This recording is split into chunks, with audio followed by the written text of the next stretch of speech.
Muchas gracias. El agradecimiento es mío, francamente, y el honor de poderme dirigir a ustedes también. Da gusto ver la sala llena y realmente es para mí un honor poder hablar durante 3/4 de hora sobre un tema tan interesante como el que tenemos previsto, cuyo título es El cambio climático, Objetivo 2030. Con lo cual hay dos elementos. Aquí tenemos que hablar del cambio climático y del objetivo 2030. Parece lógico. Así es que es lo que vamos a hacer, hablar un poco del cambio climático, que parece que está un poco a trasmano en una conferencia como la de hoy, pero no lo está. Y después nos metemos a fondo, no tan a fondo como mi antecesor, que ha dado una visión de conjunto magnífica de lo que supone los Objetivos de Desarrollo Sostenible, que es el nombre técnico que recibe la Agenda 2030. Ya saben ustedes que la anterior se llamó Objetivos de Desarrollo del Milenio. En Naciones Unidas están siempre con los Objetivos de Desarrollo. Y luego hablaremos, pero el fiasco del anterior ha sido tan terrible que solo espero que el fiasco del actual esté a la altura. ¿Qué se entiende por cambio climático? Pues esto es una tontería. El clima cambia constantemente. Decir cambio climático no tiene ningún sentido real. Lo que pasa es que las instituciones de Naciones Unidas incorporan estos dos elementos, cambio climático, y cambiarlo iba a suponer un problema, sobre todo de transmisión del conocimiento y de propaganda. Pero el cambio climático es que el clima cambia. Pues claro que cambia constantemente, desde que el clima es clima, desde que el mundo es mundo y la Tierra existe. No significa nada, pero para los que lo utilizan con mala intención, el cambio climático sería un fenómeno nuevo que nunca habría tenido existencia. Además, antropogénico, que esa es una palabra muy divertida, es decir, generada por el hombre y, por supuesto, letal. Es decir, nos vamos a morir todos. Parecen ignorar que nos vamos a morir todos, pero bueno, en cualquier caso, pues así es.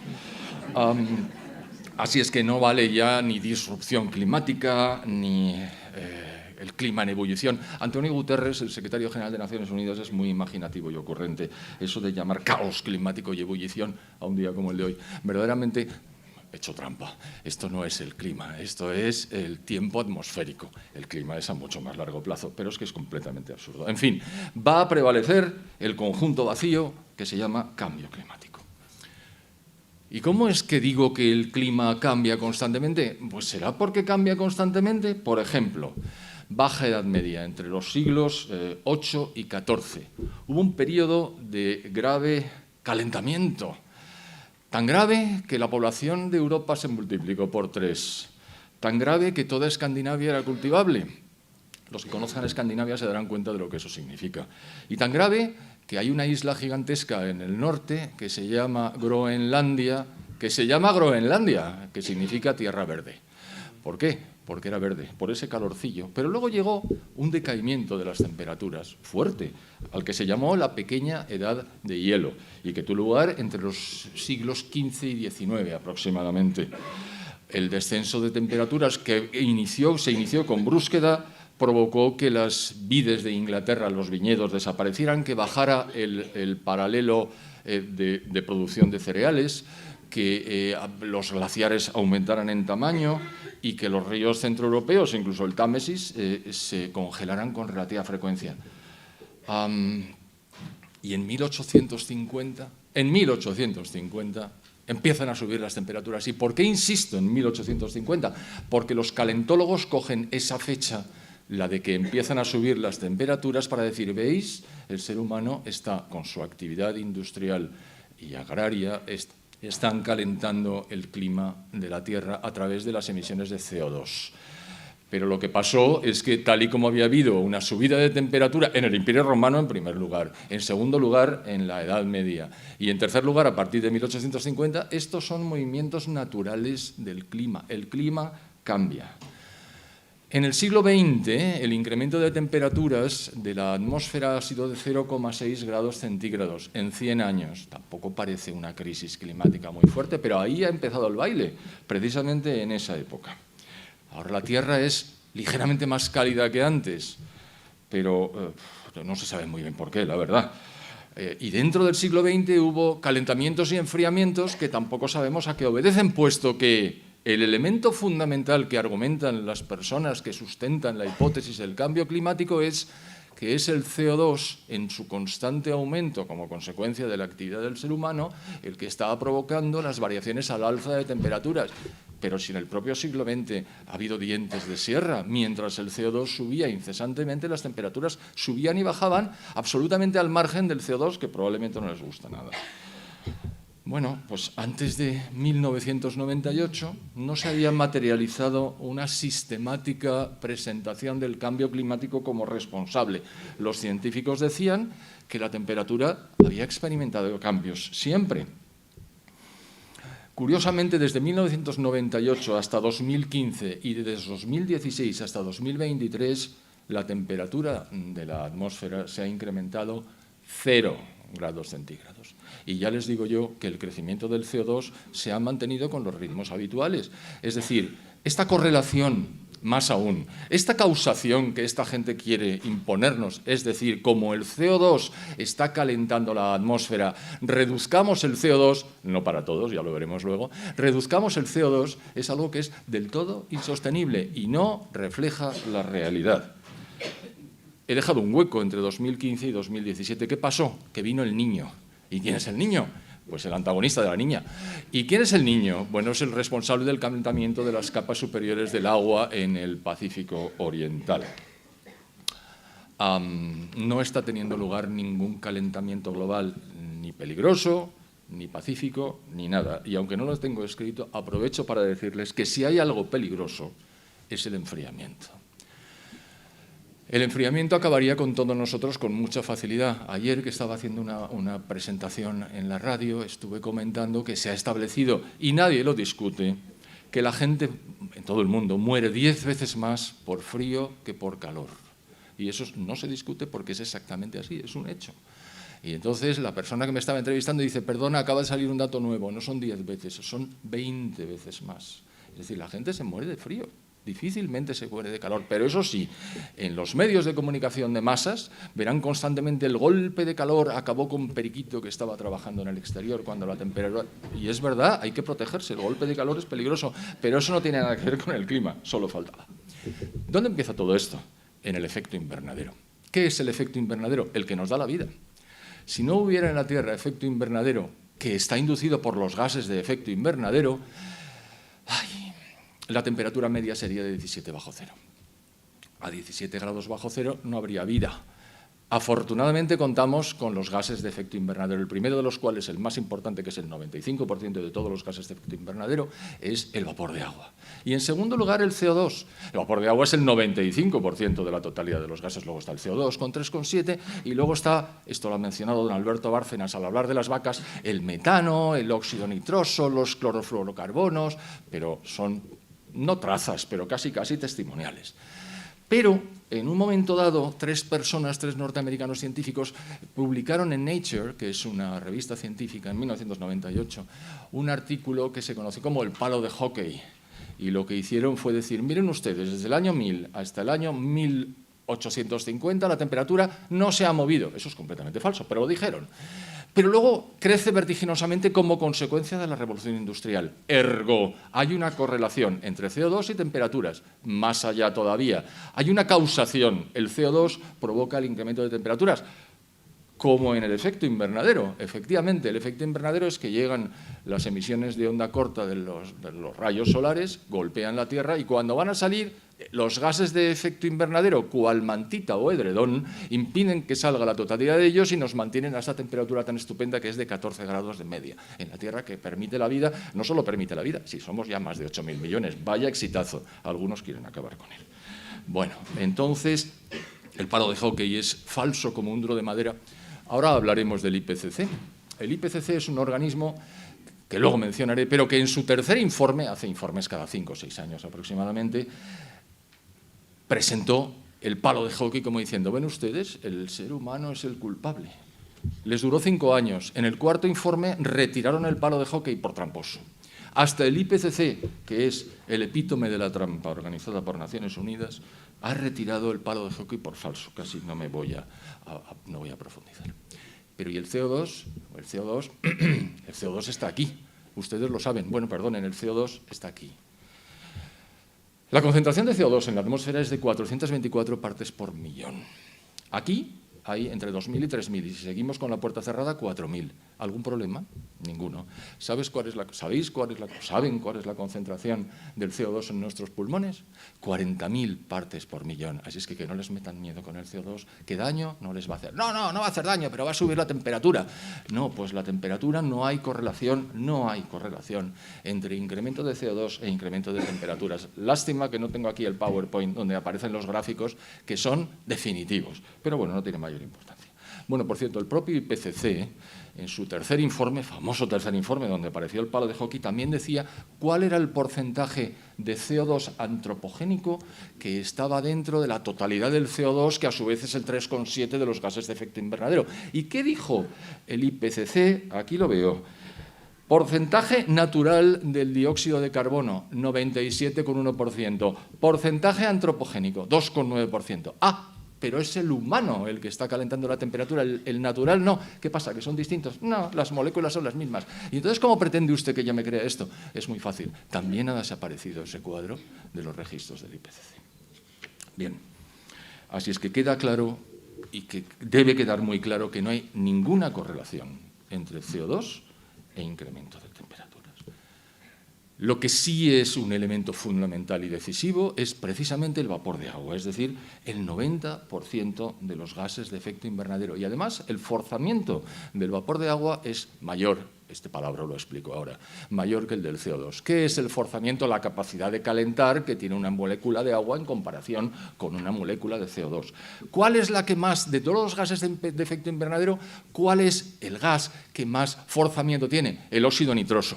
¿Y cómo lo sabe usted? Digo, bueno, ese es el gas de la risa, es decir, que se utiliza a veces para hacer contra su voluntad reír a la gente, pero sobre todo es el que impele los cohetes que se lanzan a la atmósfera. Es una enorme capacidad de calentamiento la que tiene y por eso lo utilizan. Bueno, y si esto no hay por dónde cogerlo, y si es una mentira enorme, ¿por qué ha tenido éxito? ¿Por qué ha colado? Es decir, ¿por qué la gente piensa que efectivamente estas emisiones de CO2 que estamos realizando, no todo el mundo evidentemente, pero ¿por qué es tan predominante?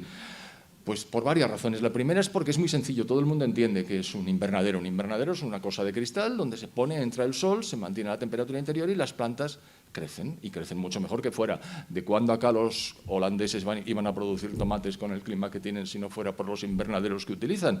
Es más, ¿qué introducen en los invernaderos para que los tomates crezcan mejor? CO2. ¿Por qué? Porque el CO2 es el elixir de la vida. Sin el CO2 estábamos todos muertos. Anda, no exagere, ¿cómo? Si nuestro nivel de CO2 en la atmósfera estuviera por debajo de 150 partes por millón, las plantas morirían y con ellas todos nosotros. Efectivamente, como dicen los neomalthusianos, nos vamos a morir todos, pero afortunadamente el CO2 crece. Hemos estado a punto de alcanzar en la última glaciación las 150 partes por millón, pero afortunadamente la cosa no llegó a tanto.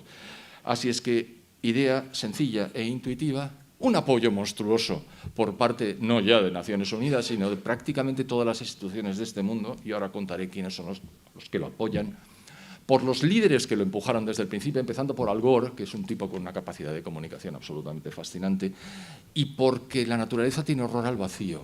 Y si las otras creencias se debilitan, aparece una nueva fe, la fe calentológica, que tiene incluso su papa, que es el señor Guterres, que tiene su Juanita de Arco, que es Greta Thunberg, y lo tiene todo comparado y paralelo al cristianismo, curiosamente.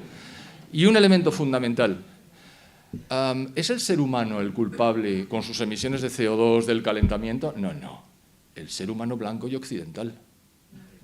El otro ser humano, mire usted, el chino y el indio son gentes angélicas cuyas emisiones de CO2 no tienen nada que ver con esto. ¿Y eso por qué?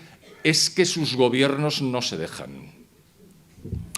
Está teniendo lugar la 28ª sesión de la Conference of the Parties. Todos decimos la COP, porque utilizamos el acrónimo inglés, en un sitio tan fantástico y tan poco emisor de gases de efecto invernadero a la atmósfera como Dubái, donde hay 70.000 personas disfrutando de los hoteles gratis y de la comida de primer nivel. No son hormigas, es carne y es pescado, no, ellos comen bien.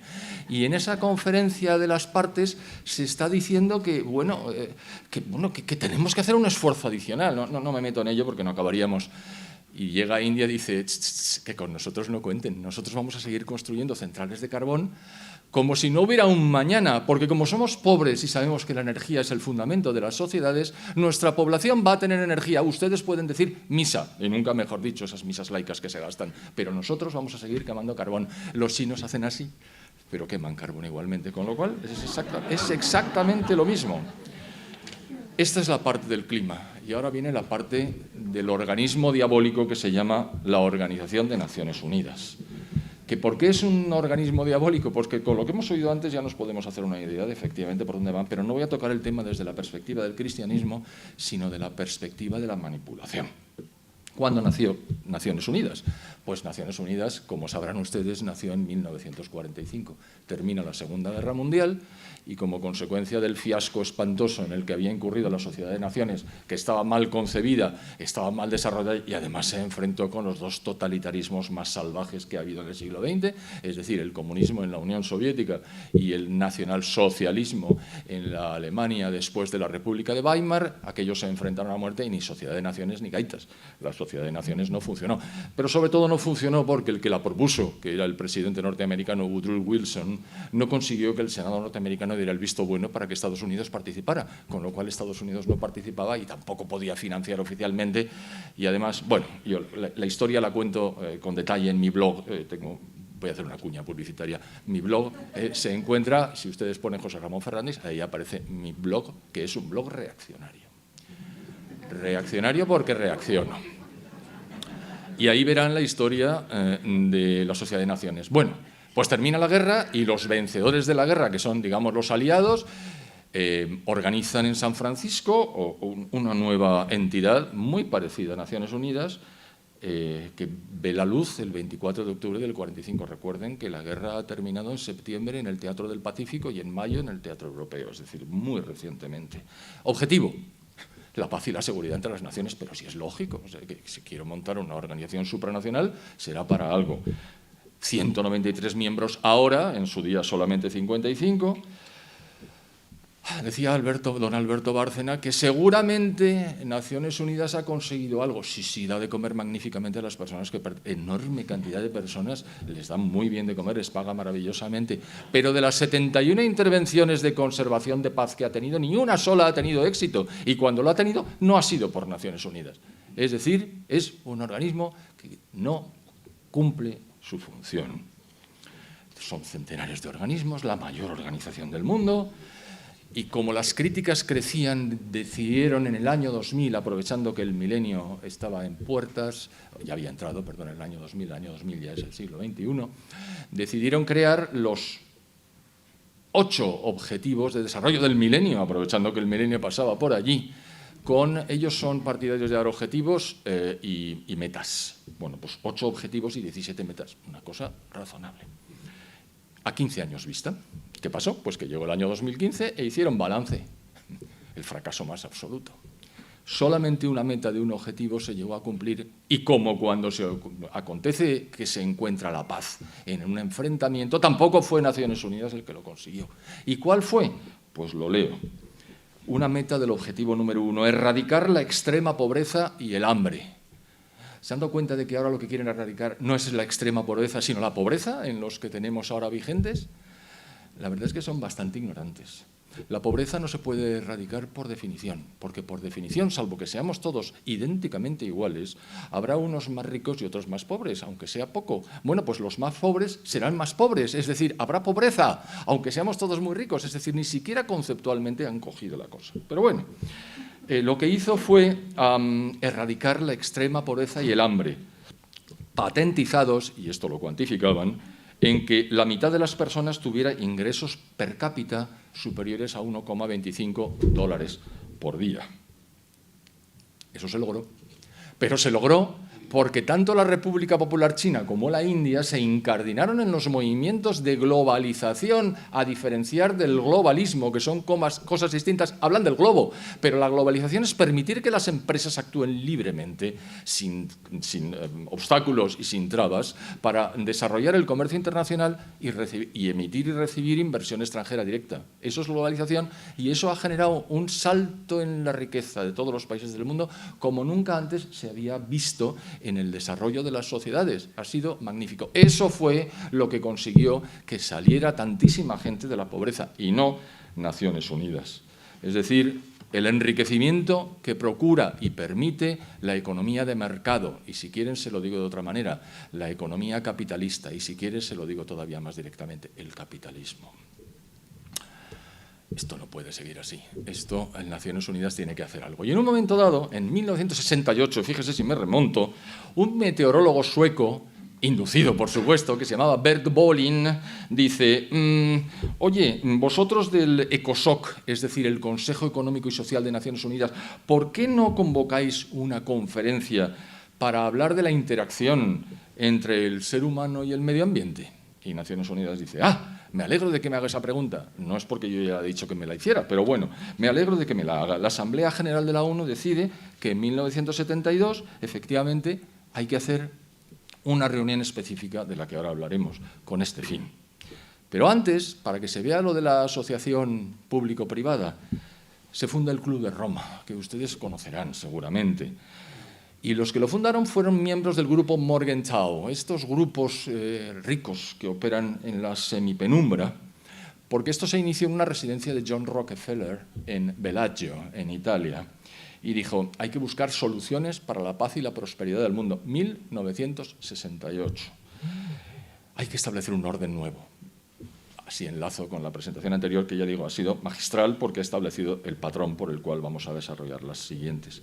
Pero ese mismo año, el MIT, el Instituto de Tecnología de Massachusetts, presenta un papel, dice, las terribles consecuencias del incremento de la población. Es que estoy leyéndolo porque como me cuesta decir estas cosas. Las terribles consecuencias del incremento de población en el mundo, la reducción de la producción agraria, cuando jamás se había incrementado tanto, es una cosa. El agotamiento de los recursos. Ustedes saben que los recursos no se están agotando, ¿verdad? Podemos hablar de eso otro día. La creciente producción industrial y la contaminación. Voy a tener que hacer un paréntesis. El CO2 no contamina. El CO2 da la vida. El CO2 está aquí. ¿Cómo va a contaminarnos si lo tenemos dentro? Nos hubiera matado. O sea que cuando la gente dice el CO2, la emisión contaminante del CO2, no, mire usted, el CO2 no contamina nada. Contaminarán los residuos que saca el carbón a la atmósfera cuando es quemado, eso sí, pero el CO2 en absoluto. Y entonces el MIT dice, yo voy a aportar mi grano de arena. Y en el año 72, cuando se organiza la primera reunión, el Club de Roma produce un libro que yo leí en su día y que me impactó muchísimo. Yo era un chaval absolutamente desconocedor de la situación. Y se llamaba Los límites al crecimiento. ¿Saben ustedes cuántos ejemplares vendieron? 30 millones. Y en el año 72 se celebra la Conferencia de Naciones Unidas sobre el Human Environment, el entorno humano. Asisten 15 países a la reunión en Estocolmo, porque como lo había propuesto Bert Bolin, que era sueco, pues en Estocolmo. Y entonces, no sé si leerles todas las burradas que decían, vemos a nuestro alrededor creciente evidencia del daño antropogénico en muchas regiones de la Tierra, peligrosos niveles de contaminación en el agua, el aire, el suelo y los seres vivientes, grandes e indeseables alteraciones en la balanza ecológica de la biosfera, destrucción y agotamiento de recursos irreemplazables, dañinos efectos para la salud física, mental y social. No hablaban de la suya, evidentemente, del hombre en el entorno creado por el hombre, particularmente en el residencial y el laboral. Debe haber algún otro. Y más de esas. Es decir, este es el tenor, en el año 72, de las Naciones Unidas intentando modificar el patrón del comportamiento de las sociedades a través de las economías y, como luego veremos, de la energía. Así que la Conferencia de Estocolmo estableció en 1972 el medio ambiente como parte de la Agenda de Desarrollo Internacional. De esto hace 50 años, es decir, la cosa viene de antiguo, y creó el United Nations Environment Programme, el UNEP, que luego veremos, que se funda en Nairobi y allí sigue. Y su director ejecutivo, antes habrán oído hablar al señor Bárcenas de Maurice Strong, aquí está, convocó la primera reunión de expertos en el cambio climático. ¡Hala! El palabra aparece ahí. Muy bien. Paralelamente, y en Estados Unidos, que es una adalid, por lo menos los demócratas en los Estados Unidos, de este tema del cambio climático, un físico conocidísimo y climatólogo de los Estados Unidos que dirigió el Instituto Goddard de la NASA, que se llama James Hansen, depuso, primera acepción de deponer, ante el Congreso de los Estados Unidos, Y dijo, las emisiones antropogénicas de gases se correlacionan y causan el calentamiento de la Tierra, y propuso medidas para limitar su impacto, es decir, Naciones Unidas y además la NASA. Y entonces Naciones Unidas no se pudo quedar quieta y dijo, vamos a crear un organismo que se encargue de la gestión, de demostrar que el ser humano es culpable. Y se llamó IPCC, porque si lo decimos entero nos cansamos, Intergovernmental Panel on Climate Change. Y lo creó la UNEP, que les acabo de mencionar, con la Organización Meteorológica Mundial, porque hombre, algo de cambio climático los meteorólogos saben. ¿Y qué es lo que hace el IPCC? Avisa, alerta sobre el calentamiento global, cuyo clima o cuyo entorno climático cambia única y exclusivamente por la acción del hombre. ¿Algún otro elemento habrá? No. Solamente por la acción del hombre. ¿Pero no le interesaría a usted? No, a mí no me interesa más que la acción del hombre.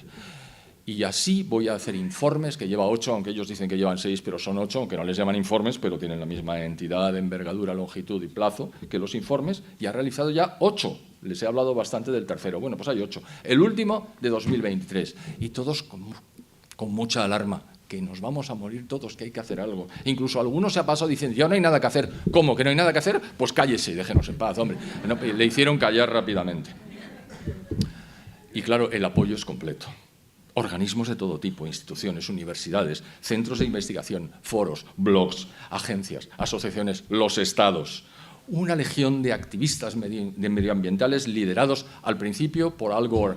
Les recomiendo que escuchen y vean a Al Gore, de verdad. Es diabólico.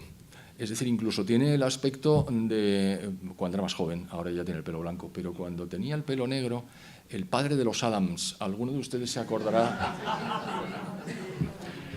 y los presidentes de los Estados Unidos, y la Comisión de la Unión Europea, y los Estados miembros, y las empresas que se benefician, porque claro, si lo que hay que hacer es reducir la generación de energía a través de los mecanismos tradicionales, habrá que buscar mecanismos alternativos, sí, la eólica y la solar. ¿Y entonces quién va a producir la eólica y la solar? Nosotros, y nos vamos a forrar. Esas empresas están a favor. Bueno, tengo aquí el dato de por qué es falso como un duro de madera el palo de hockey, y me podría poner científico, pero simplemente me voy a poner fáctico. En un momento dado, un hacker se mete en los archivos de la Universidad de East Anglia, en la Gran Bretaña, donde hay un órgano interior que se llama la Climate Research Unit, es decir, la unidad de investigación sobre el clima, y extrae 1000 correos electrónicos donde aparecían las instrucciones para falsear los datos del palo de hockey. Y decía, hey, you, hide the decline, oculta el decrecimiento de las temperaturas, porque si lo haces aparecer el palo de hockey no sale. Bueno, esto lo ocultaron de verdad los medios de comunicación de masas, en fin. Pero ellos mismos reconocen que es falso, lo que pasa es que no lo hacen públicamente. En 1991, el Club de Roma produce un informe en el que dice, entre otras cosas, el objetivo es diseñar una estrategia. Esto está todo entrecomillado, esto hay textos, es decir, está en las actas, aquí no hay trampa ni cartón. Diseñar una estrategia para movilizar a los gobiernos en favor de la seguridad medioambiental y la energía limpia para transformar el mundo, átense los machos que hablo, de una economía militar en una civil, 1991, justo cuando cae la Unión Soviética, dicen que ahora la economía es militar. Mire usted por dónde. Deteniendo el calentamiento global y resolviendo el problema de la energía. El problema de la energía. No hay ningún problema de la energía. La energía se crea y se utiliza. ¿Cuál era el problema? No había, pero ellos la ponen así. Enfrentando la pobreza del mundo y las disparidades entre los hemisferios norte y sur. ¿Y esto qué tiene que ver con el calentamiento? Bueno, pues que es que la idea no es minimizar un calentamiento que no existe. La idea es terminar con las disparidades entre los hemisferios norte y sur. Luego sería también el enfrentamiento este-oeste, pero lo que dicen, entre comillas, es esto. Y dice después, parecería como si los seres humanos necesitaran una motivación, un adversario común para organizarse y actuar juntos. Hay que encontrar tal motivación para unir a las naciones divididas frente a un enemigo exterior. Y esto lo he puesto en negrita, sea real o inventado. Esto está en las actas. El enemigo común de la humanidad es el hombre. dice más cosas, pero una de ellas, no se lo leo todo porque esto es mortal, nada que ver con lo mortal que resulta leerse los Objetivos de Desarrollo Sostenible. Eso sí que es mortal. Tengo aquí un amigo con el que me estoy repartiendo la lectura y análisis crítico de los 17 puntos y 169 metas, y les aseguro que conservamos el equilibrio emocional a duras penas, porque es una terminología insostenible, una contradicción detrás de otra y una incongruencia interminable. Ellos confían en que nadie se lo lea. Claro, nadie se lo lee. Con lo cual pueden escribir prácticamente todo. Así es que no se lo leo. Pero yo lo que estoy hablando es del Club de Roma. Y dice algo terrorífico. Las viejas democracias han funcionado razonablemente bien los últimos 200 años, pero parecen encontrarse en una fase de estancamiento autocomplaciente, sin liderazgo ni capacidad innovadora. La democracia no es una panacea. Hay que reconocerlo. Aunque suene sacrílego, la democracia no sirve para lo que hemos de enfrentar. La complejidad y la naturaleza técnica de muchos de los problemas actuales no siempre permiten a los representantes elegidos tomar decisiones adecuadas a tiempo. Y entonces, aquí está 1992, después de lo que dice el Club de Roma, llega la Cumbre de Río, que se llamaba Conference on Environment and Development, es decir, la conferencia en desarrollo, y ya estamos con el desarrollo y el medio ambiente. Y allí se creó, se lo voy a decir con las siglas, la verdad es que tiene esta gracia, UNFCCC, que significa United Nations Framework Convention on Climate Change. Es decir, la Convención del... Por esto no cambian el nombre. La Convención del Cambio Climático, el marco de la Convención del Cambio Climático para Naciones Unidas. Y el tal Maurice Strong, y es la enésima vez que lo decimos, manifestó en el discurso de apertura, que claro que está en las actas. Abro comillas, abro interrogación. ¿Y si un grupito de líderes mundiales decidiera que el principal peligro para la Tierra procede de las acciones de los países ricos? Para salvar el planeta, el grupo decide, ¿no es la única esperanza para el planeta que las civilizaciones, este hombre no sabía lo que son las civilizaciones, que las civilizaciones industrializadas colapsen? ¿No es nuestra responsabilidad hacerlo posible? 1992.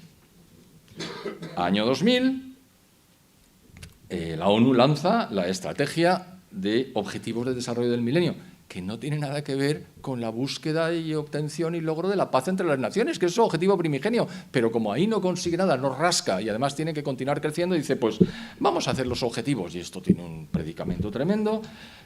Y efectivamente no consiguen nada que no hubiera conseguido la propia República Popular China y la propia India creciendo. Tengan en cuenta que estamos hablando de los dos países más poblados de la Tierra.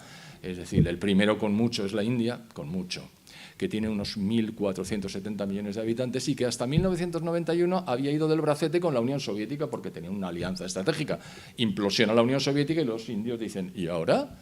Y entonces dicen, pues nosotros como los chinos, y yo quiero crecer. Lo de los chinos fue muy anterior y fue Deng Xiaoping que se dio cuenta de que hay dos procedimientos para incrementar la renta per cápita. Ustedes lo saben, incrementa la renta o reducen las cápitas. Mao Zedong optó por la segunda, redujo las cápitas de varias formas, una de ellas acabando con ella y otra con el objetivo del hijo único que China está pagando en este momento. Ellos dicen que son 1.430 millones de habitantes, pero saben que no es así. Hay 200 millones menos. Bueno, estas son las consecuencias. Ya lo reconocerán los chinos. Entre una cosa y otra pasa mucho tiempo. Por ejemplo, hay una anécdota de Henry Kissinger, recentísimamente fallecido, cuando habla con Deng Xiaoping y le hace una pregunta que pone de relieve la mentalidad china. Le dice, oiga, ¿usted qué opina de los efectos sobre el mundo entero de la Revolución Francesa? Y le mira así Deng Xiaoping y le dice, perdone, pero es un acontecimiento demasiado reciente como para que yo pueda manifestarme al respecto. Es decir, los chinos tienen una mentalidad diferente, pero lo tienen todo absolutamente claro y se ríen muchísimo, pero muchísimo de nosotros, no se pueden imaginar. Ya estamos terminando lo de las Naciones Unidas, me quedan 10 minuticos. Hay un tal Ottmar Edenhofer, que es un copresidente del Grupo de Trabajo 3 del IPCC y que dijo, comillas, uno debe desprenderse de la ilusión de que la política climática internacional es política medioambiental. Por el contrario, la política del cambio climático trata sobre cómo redistribuimos de facto la riqueza del mundo. Pero como nadie les lee, pues, o nadie se entera, pero lo han dicho, se lo han dicho. La política climática no tiene casi nada que ver con la protección medioambiental. La COP, la Conferencia de las Partes, en Cancún, porque esto en el año 2010 y se celebró en Cancún, ¿se ha dado cuenta de los sitios donde se celebran las COPs? En Cancún. Es una cumbre económica durante la que se negociará la redistribución de los recursos mundiales. ¡Ah! O sea que está claro. Bueno, pero hay una hispanoparlante que se llamaba Cristina Figueres, era hija del presidente de Costa Rica. Ahora se llama Cristiana, debe haber alguna razón, que es la secretaria ejecutiva de la UNFCCC. Y dijo, esta es la primera vez en la historia de la humanidad en la que nos proponemos la tarea de cambiar el modelo de desarrollo económico que ha prevalecido durante los últimos 150 años. Pues, más claro, agua. Bien, pues sigue Naciones Unidas presionando, arbitrando, y de repente dice, bueno, yo he fracasado con los objetivos de desarrollo del milenio, pero ahora saco los objetivos del desarrollo sostenible, que don Alberto Bárcenas les ha contado. Cuando llegue el 2030, espero que todos nosotros estemos aquí en el mismo estado, o parecido, que tenemos ahora, podremos verificar que el fiasco tiene una envergadura similar, aunque la redacción permite interpretar casi cualquier cosa. O sea, en realidad, ahora se han curado en salud y ahora simplemente el lenguaje es absolutamente inaceptable. Pero el objetivo de los ODS o Agenda 2030 es interferir en el reparto de riqueza. Está claro, es un planteamiento absolutamente intervencionista. No ya es que quieren hacer desaparecer los estados y los gobiernos individuales, que también, es que se enfrentan con las poblaciones de los países más avanzados, porque si hay que igualar, ustedes se acordarán del lecho de Procusto. Procusto era un individuo que tenía un posadero en la antigua Grecia, y cuando venía una persona y quería dormir, le decía sí, y entonces tenía un lecho, una cama. El que era más corto que la longitud de la cama le iba estirando hasta que alcanzaba la longitud de la cama, porque quería que todos fueran iguales. Y el que excedía la longitud de la cama, ¿se pueden imaginar lo que le hacía? Pues le cortaba los pies. Bueno, pues Naciones Unidas quiere el lecho de Procusto para todos nosotros. Es decir, nos quiere empobrecer a través de restricciones en el uso de la energía. ¿Qué boda sin la tía Juana?, como diría un comentarista radiofónico muy conocido. Richard Lachman, de los Socialistas Democráticos de América, en 2019 vinculó el cambio climático con la agenda socialista mundial y dijo: el cambio climático es un asunto en torno al cual la gente puede unirse sin fronteras, oponiéndose tanto a fascistas, perdón, es que como se dice así, como a neoliberales. El cambio climático provee un marco en el cual los socialistas pueden unificar las políticas internas e internacionales, lo ideológico y lo práctico, lo personal y lo político, y así sucesivamente. ¿Qué han hecho a lo largo del tiempo para intentar conseguir los objetivos de reducción de temperaturas? Pues primero el Protocolo de Kioto. El Protocolo de Kioto, que es un intento de reducir las temperaturas vía reducción de las emisiones. Bueno, la idea era, si la temperatura hasta el año 2012, esto se arbitró en el 2008, se incrementan 2 grados en un periodo concreto, aspiramos a reducir 0,07 grados centígrados. Pero si se incrementa 1 grado, aspiramos a reducir 0,04. Ni redujeron, ni se cumplieron, ni la gente, los países hicieron caso. Y ante el fiasco, uno no reconoce los errores, uno huye hacia adelante, sobre todo si es Naciones Unidas. Y crean el Acuerdo de París, cuyo objetivo es que en el año 2030 la reducción sea de 0,05 grados centígrados. ¡Buah! Con unos costes mínimos de 20.000 millones de dólares al año, que son mucho más, digo mínimos. Estamos llegando al final del tiempo que se me ha concedido. Hemos hablado antes, Alberto Bárcenas ha hablado de todos los objetivos de los 17. Yo he traído solamente a colación 2, el 7 y el 13. El 7 dice garantizar el acceso a una energía asequible, segura, sostenible. Si en una frase de Naciones Unidas no aparece sostenible y resiliente, la frase no es de Naciones Unidas. Garantizar el acceso a una energía asequible, segura, sostenible y moderna.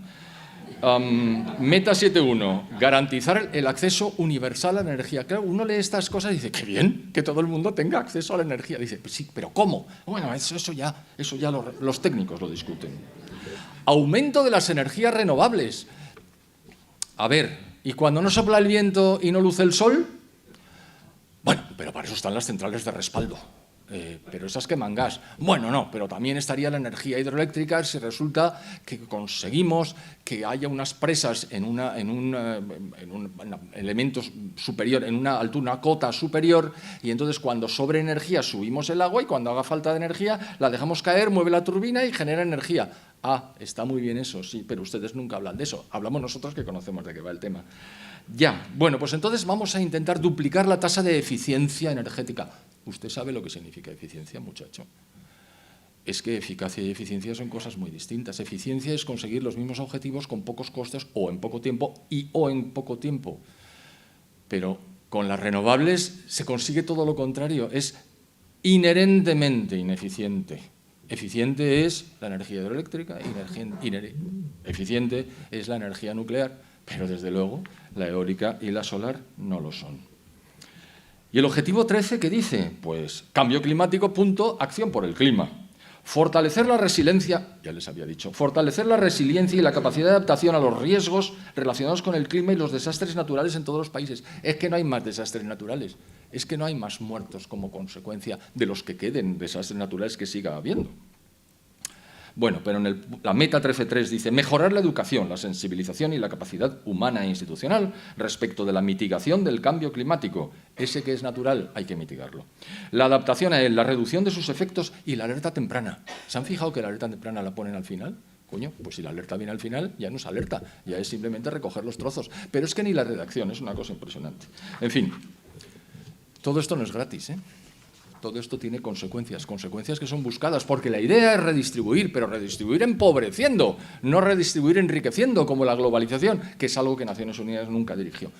Si encarecen la energía, que es de lo que se pretende, las economías, todas ellas pierden competitividad. Por supuesto, los chinos y los indios y otros muchos no tienen nada que ver con esto.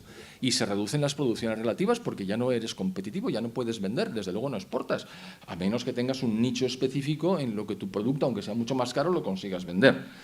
Pero es que además los abonos son enormemente caros, con lo cual la agricultura se cae sola, porque si no podemos utilizar abonos, porque los precios son muy altos. Pero claro, todo esto además acompañado de enormes elevaciones de impuestos. Es decir, se trata de destruir la economía occidental, reduciendo nuestra riqueza, lo cual generará la desaparición de las clases medias, el aislamiento general de las sociedades, la caída de la tasa de crecimiento de la población, que ya está cayendo de manera vertiginosa en todas partes menos en África Negra, la disminución de la esperanza de vida al nacer, hambre, migraciones, caos.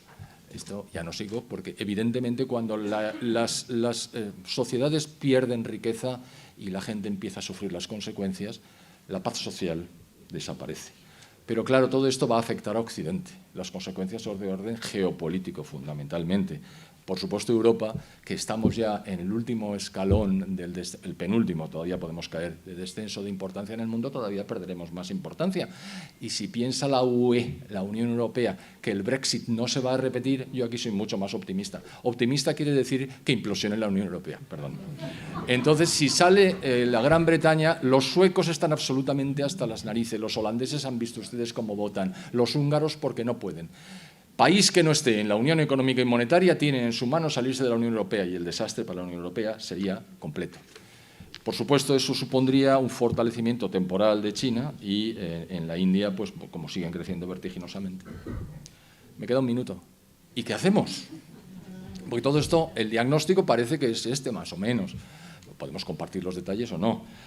Bueno, pues podemos denunciar constantemente esta estafa calentológica. Es decir, allá donde estemos, momento y oportunidad que se nos brinde, decir, esto es mentira, por esto y por esto. ¿Qué significa por esto y por esto? Que no tengamos fe, que esto no es una nueva religión, que esto es una estafa. Lo que hay que utilizar es la razón para desmontar los argumentos, pero no decir, ¡ay, qué miedo tengo!, que me van a manipular por el miedo. Efectivamente lo están haciendo, pero no es una cuestión de fe, es una cuestión de racionalidad. Y si conseguimos con un poco de suerte minimizar la importancia del Estado, las dimensiones del Estado, mucho mejor. El cuarto punto es abandonar las instituciones multilaterales. Formamos parte del euro, tenemos deuda emitida en euros.